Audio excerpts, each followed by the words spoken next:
5 of the biggest car companies from Asia are leaving the United States. And Detroit, the city once known as the car capital of the world, is really feeling the pain. In 2025 alone, over 38,000 American workers lost their jobs. Production lines went quiet, and factories all over the Midwest shut down. Families who once relied on steady factory paychecks now face a future of uncertainty and debt.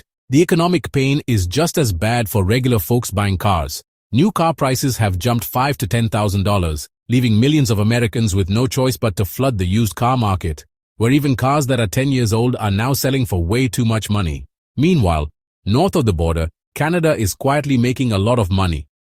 The very same companies that are leaving America are putting their money and building factories in Canadian cities, changing who has the power in the North American car industry.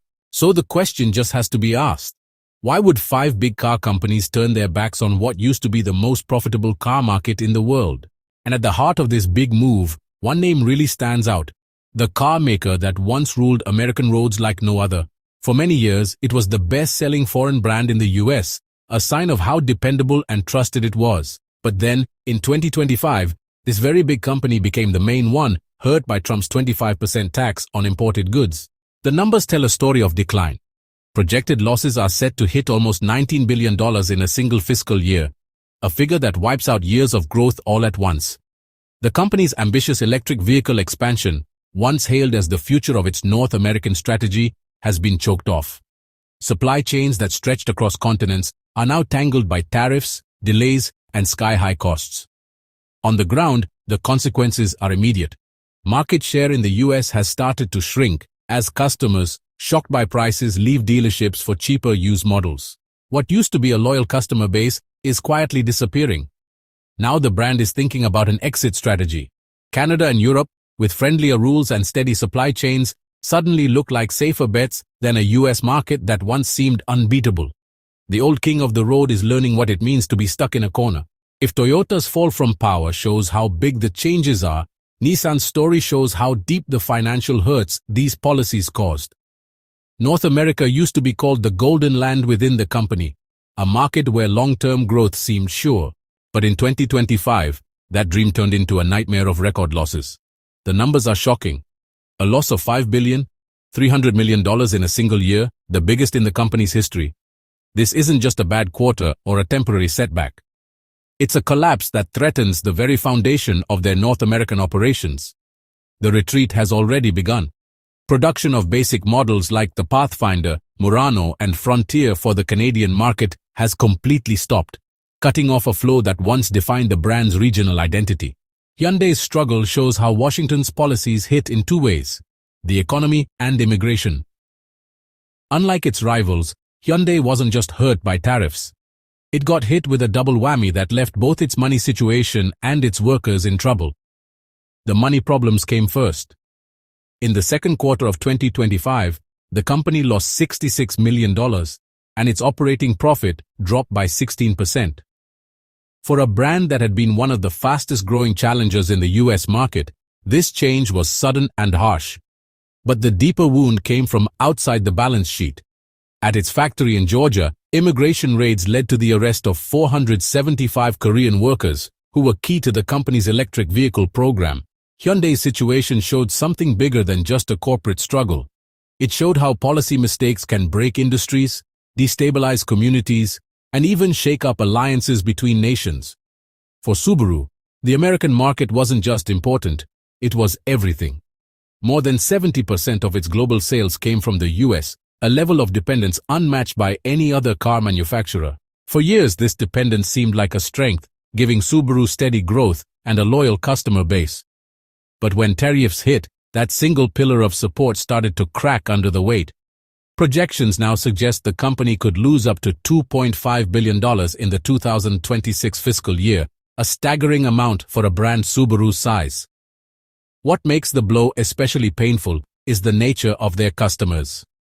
Middle-class families who once saw Subaru as the practical, affordable choice are now being priced out. Rising costs have turned reliable models into unaffordable luxuries, pushing buyers to cheaper competitors or forcing them to keep older cars for much longer than planned. The company's deep reliance on a single market has left it with little room to maneuver. Bigger rivals can shift investments to Europe or Southeast Asia, but Subaru lacks that flexibility. Their operations and brand identity are so tightly tied to American consumers that diversification isn't a quick option. In effect, the very strategy that once made Subaru a success story has become its biggest weakness. By putting almost all its eggs in the US basket, the company finds itself trapped, caught between shrinking demand, rising prices, and no clear way out. Mazda has long been seen as a niche brand with a loyal customer base.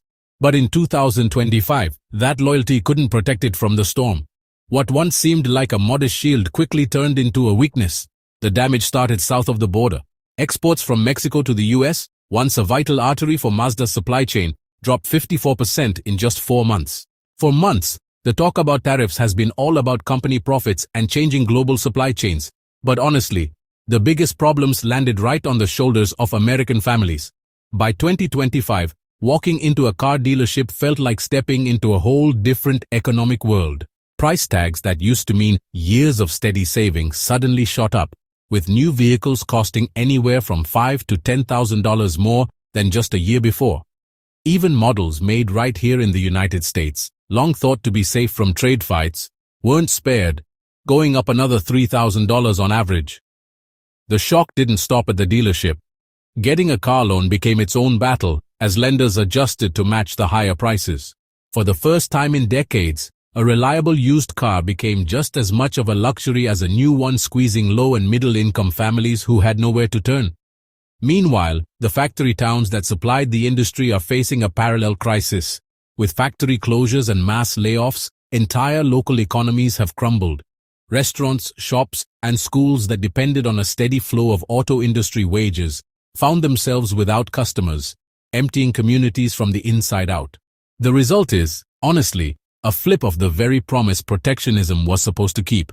Instead of protecting workers and shoppers, it left them paying more for less, watching as the car, a cornerstone of American independence and middle-class life, becomes a luxury only a few can afford. The cost of this change is huge, and it's a bill nobody asked to pay.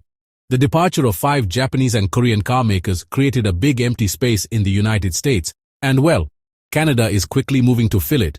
Ottawa has become the new magnet for money, technology, and deals that used to go to Detroit. Factories that could have given jobs to Americans are being built north of the border, showing a shift in where the future of the industry will take root. For Detroit, the impact is crushing. And this brings up a really unsettling question.